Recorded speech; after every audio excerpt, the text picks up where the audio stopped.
ఇంతకుముందు మా రామచంద్రరావు గారు చెప్పినట్టుగా గుజ్జిల ప్రేమేందర్ రెడ్డి గారు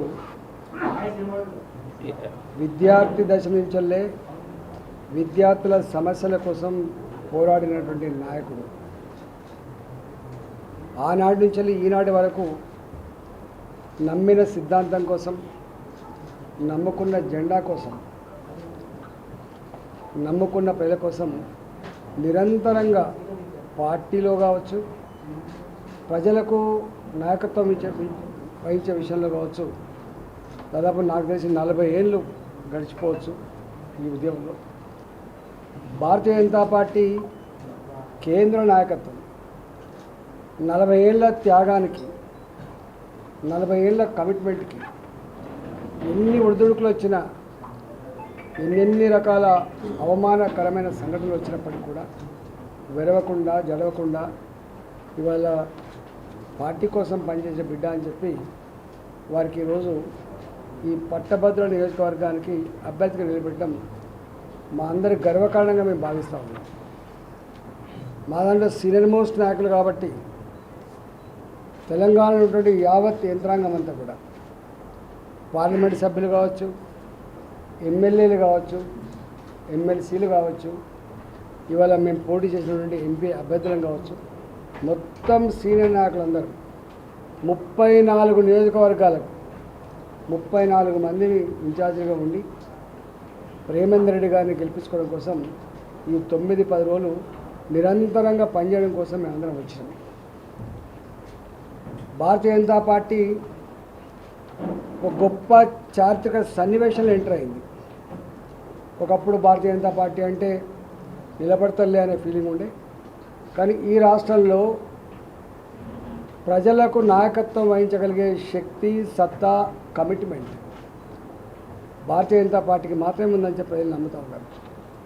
దానికి కారణం 10 సంవత్సరాల నరేంద్ర మోడీ గారి పరిపాలనలో మొట్టమొదటిగా ఎన్నడూ రాజకీయాల పట్ల ఇష్టం లేని వర్గాలు, రాజకీయ నాయకుల పట్ల, రాజకీయాల పట్ల ఇష్టం లేనటువంటి సెక్షన్స్ అన్నీ కూడా మోడీ గారు ప్రధానమంత్రి అయిన తర్వాత ఇవాళ ఎక్కడో కాడ మనం ఎన్నికల్లో పాల్గొనాలి, మనం కూడా ఓటు వేయాలి, మోడీ గారికి బలాన్ని చేకూర్చాలనేటువంటి సంకల్పం ఉంది.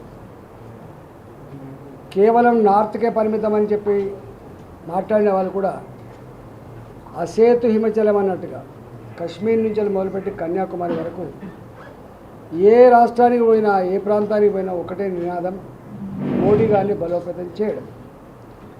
మొన్న మీరు చూసిన పార్లమెంట్ ఎన్నికల్లో మేము ఊహించలేకపోయినాం, మాకు అర్థమైంది కొంచెం, కానీ మేము ఊహించలేకపోయినాం. నల్లగొండ లాంటి పార్లమెంటు పరిధిలో కూడా ఇవాళ బ్రహ్మాండంగా నువ్వా నేనా అన్నట్టుగా పోటీ చేయగలిగేటువంటి స్థాయి వచ్చింది. ఖమ్మంలో ఉన్న మా అభ్యర్థి కూడా మీరు ఊహించలేకపోతున్నారు, మీరు తక్కువ అంచనా వేస్తున్నారు, అండర్ కరెంట్ ఉంది, మొత్తం మహిళలంతా మాకే ఓట్లేసి చెప్పి మా వినోదరావు గారు ఇంతకుముందు మాట్లాడుతూ ఉంటారు.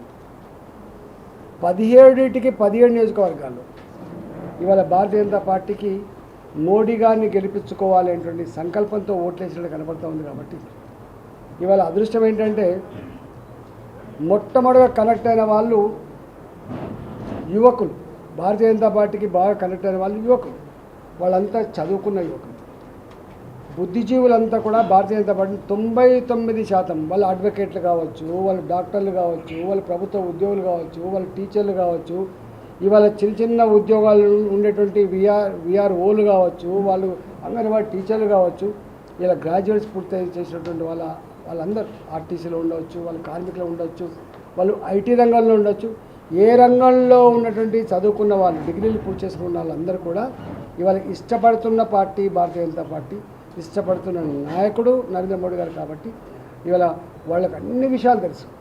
ఒకప్పుడు ఏం జరుగుతుందో తెలియని పరిస్థితి ఉండే, క్షణాల మీద మా పట్టభద్రుల దగ్గర సెల్ ఫోన్లలో దేశంలో ఏం జరుగుతూ ఉంది, ప్రపంచంలో ఏం జరుగుతూ ఉంది అవన్నీ చూస్తూ ఉన్నారు. కాబట్టి పట్టభద్రులకు మేము మళ్ళీ ఏదో చెప్పాలంటే అక్కడ లేకుండానే ఒక్కటైతే సత్యం ఏంటంటే నరేంద్ర మోడీ గారి ఏలుబడిలో, నరేంద్ర మోడీ గారి నాయకత్వంలో ఈ దేశం ఇంతకుముందు మా వెంకటేష్ గారు చెప్పినట్టుగా ఆర్థికంగా మాత్రమే ఎదగడం కాదు, ఇలా ఆత్మగౌరవపరంగా కూడా ప్రపంచ చిత్రపటం మీద భారత ఔన్నత్యాన్ని, భారత గౌరవాన్ని సమున్నతంగా నిలిపిన వ్యక్తి నరేంద్ర మోడీ గారు అని చెప్పి ఇలా వీళ్ళంతా మాట్లాడుతూ ఉన్నారు.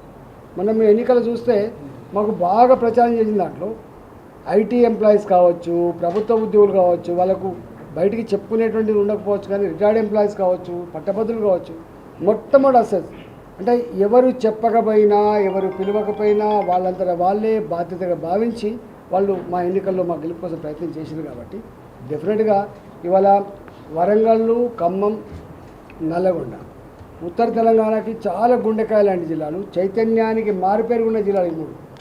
ఇవాళ చైతన్యానికి మారుపేరుగున్నటువంటి జిల్లాలు కాబట్టి డెఫినెట్గా మా పట్టభద్రులందరూ కూడా ఇవాళ నరేంద్ర మోడీ గారిని బలపరచాలని చెప్పి సంకల్పంతో ఉన్నవాళ్ళు. కాబట్టి ఎక్కడికక్కడ మీరే ఎక్కడికక్కడ కథానాయకులై ఇవాళ గుజ్జల ప్రేమేంద్ర రెడ్డి గారిని గెలిపించడం ద్వారా నరేంద్ర మోడీ గారికి మళ్ళీ మద్దతు ఇచ్చినట్టుగా ఇలా ఈ దేశానికి మళ్ళీ మనం ఓటేసుకునేటువంటి భాగ్యంగా భావించాలి. కాబట్టి దయచేసి మీరందరూ కూడా గొప్పగా పాల్గొని గెలిపించాలని చెప్పుకుంటున్నాను. For more videos like this, subscribe Big TV channel.